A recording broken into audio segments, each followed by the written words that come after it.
بسم اللہ الرحمن الرحیم نحمدہ ونصلی علی رسولہ الکریم اما بعد السلام علیکم ورحمۃ اللہ وبرکاتہ۔ میری عزیز بہنوں، آج میں آپ کے سامنے 10 ایسی صورتوں کا ذکر کرنے جا رہی ہوں جو 10 خطرناک مصیبتوں سے بچاتی ہے۔ یعنی ہم یہ کہہ سکتے ہیں کہ ان صورتوں کی تلاوت کرنے والا، ان صورتوں کو اہتمام کے ساتھ اپنا معمول بنا کے پڑھنے والا، وہ دنیا اور آخرت کے تمام بڑے بڑے پریشانیوں سے محفوظ ہو جاتا ہے۔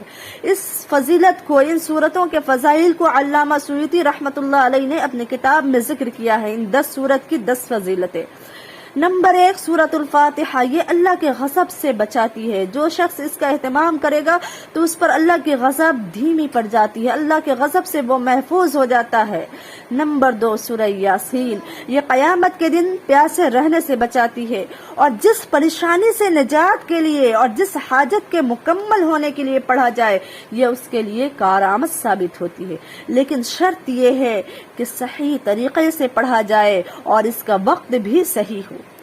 مثال کے طور پہ آپ یوں سمجھ لیجئے کہ کسی بھی اینٹی بایوٹک کو آپ جیسے بھی کھائیں گے کچھ نہ کچھ تو فائدہ ضرور کرے گا، لیکن اگر اس کو آپ صحیح ٹائم پہ لیں گے، صحیح مقدار میں لیں گے جو اس کا ڈوز ہے، اور ٹائم ٹو ٹائم لیں گے اگر، تو پھر وہ زیادہ مفید ثابت ہوگا اور آپ جلد صحت یاب ہوں گے۔ تو اسی طرح سورہ یاسین کے پڑھنے کا بھی طریقہ ہے اور اس کا صحیح وقت ہے۔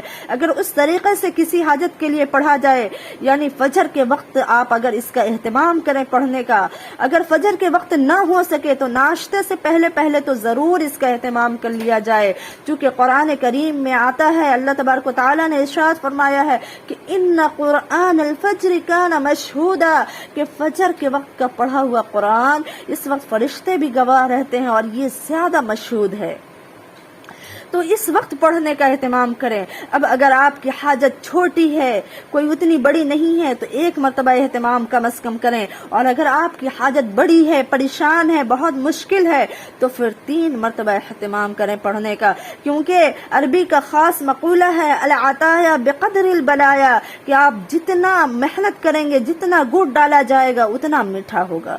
نمبر 3، جو سورت جس کی فضائل علامہ سیوطی رحمۃ اللہ علیہ نے بیان کی ہے، وہ سورہ دخان ہے، کہ یہ قیامت کی ہولناکیوں سے انسان کو بچاتی ہے۔ قیامت کی ہولناکی ایسی ہے جس دن دودھ پیتے بچے کو ماں اپنے سینے سے اکھاڑ کے پھینک دے گی، نوچ کے پھینک دے گی، یعنی اس پر بھی ماں کی ممتا نہیں نچھاور ہوگی، اتنی سخت دن ہوگی۔ ایک انسان ایک دوسرے کو پہچانے گا نہیں، ماں باپ کا نہیں ہوگا، باپ ماں کا نہیں ہوگا، بیٹا بیٹی کا نہیں، بیٹی اپنے ماں کی نہیں ہوگی، ماں بیٹی کی نہیں ہوگی، کوئی کسی کا نہیں ہوگا۔ یوم یفر المرء من اخیہ وصاحبتہ وبنیہ، جس دن ہر شخص ایک دوسرے سے بھاگے گا، اس دن کے ہولناکی سے انسان کی یہ حفاظت فرمائے گی۔ نمبر 4، سورہ واقعہ، یہ فقر و فاقہ سے بچاتی ہے۔ نمبر 5، سورہ ملک، یہ عذاب قبر سے بچاتی ہے، جو انسان کے سب سے پہلی منزل ہے آخرت کے منزلوں میں سے۔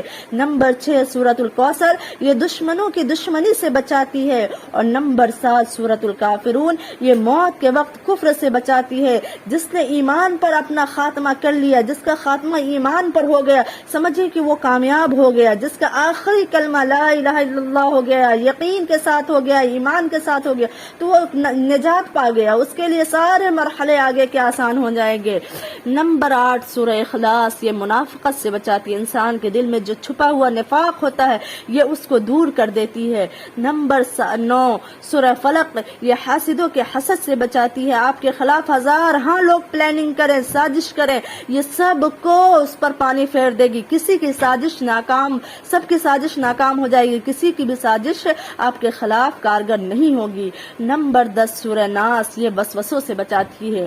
ایک انسان ہے، اس کو یاد ہی نہیں ہے، وہ شک میں ہے کہ میرا وضو ہوا یا نہیں، میری نماز ہوئی یا نہیں، 3 رکعت ہم نے پڑھا یا 4 رکعت پڑھا، ہم نے سبزی جلایا تھا تو اس کو بجھایا یا نہیں، گھر سے نکلے تو تالا لاک کیا یا نہیں کیا، تو ہمیشہ وہ شک میں ہے، تذبذب میں ہے۔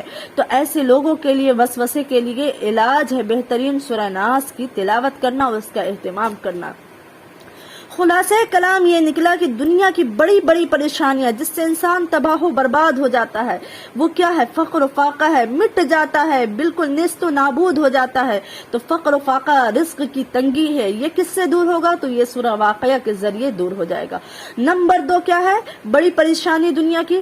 دشمنوں کی سازش۔ آپ جیسے ہی چلنا آپ کو آتا ہے، جب چلنا انسان کو نہیں آتا ہے تو ہزاروں لوگ اس کو انگلی پکڑ کر چلنا سکھاتے ہیں، لیکن جب چلنا آ جاتا ہے کہ انسان کو ترقی کے راہ پہ وہ گامزن ہونے لگتا ہے تو پھر ہر لوگ چاہتا ہے کہ اس کو کس طرح گرایا جائے۔ تو ہزارہ لوگ آپ کے خلاف پلاننگ کر رہے ہوں، سازش کر رہے ہوں، آپ کے پہناوے اڑھاوے کو، پوشاک کو، رزق کے عمدہ ہونے کو دیکھ کر جل رہے ہوں اور سازش کر رہے ہیں، تو ان تمام کی سازش ناکام ہو جائے گی۔ آپ سورۃ الکوثر یعنی انا اعطیناک الکوثر کا اہتمام کریں۔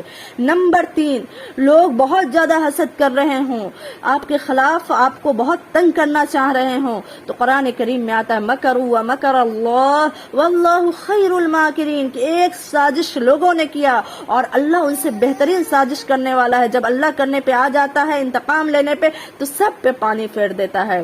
اور تو یہ کچھ چیزیں تھیں۔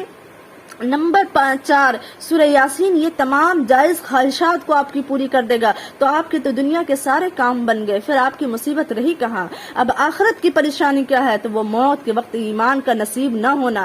تو اس کے لیے سب سے بہترین ہے سورہ قل یا ایھا الکافرون، جو یہ پڑھے گا اس سے ایمان کی دولت پہ اس کو موت نصیب ہوگی۔ اور اس کے بعد سورہ اخلاص سے تمام بری چیزیں اس کے دل سے نکل جائیں گی، دل میں اخلاص پیدا ہو جائے گا، للہیت پیدا ہو جائے گی، نفاق ختم ہو جائے گا۔ اور پھر اس کے بعد جب قبر کا مرحلہ آتا ہے تو اس کے لیے سورہ ملک ہے، عذاب قبر سے اس کو حفاظت فرمائے گا۔ اور جب قیامت میں اس کی پیشی کا وقت آئے گا تو سورہ دخان اس کی حفاظت فرمائے گا۔ اور اللہ کے غضب کو ٹھنڈا کرنے کے لیے سورہ فاتحہ کافی ہوگا۔ تو گویا دنیا اور آخرت کی تمام جو بڑی بڑی پریشانیاں تھیں ان کے اہتمام سے ختم ہو جائے گی۔ ان 10 سورتوں کے 10 بڑے بڑے پریشانیوں کو دور ہونے کا ذکر علامہ سیوطی رحمۃ اللہ علیہ نے اپنے کتاب میں ذکر کیا ہے۔ سمجھ لیجئے کہ یہ کتنی پاورفل ہوگی۔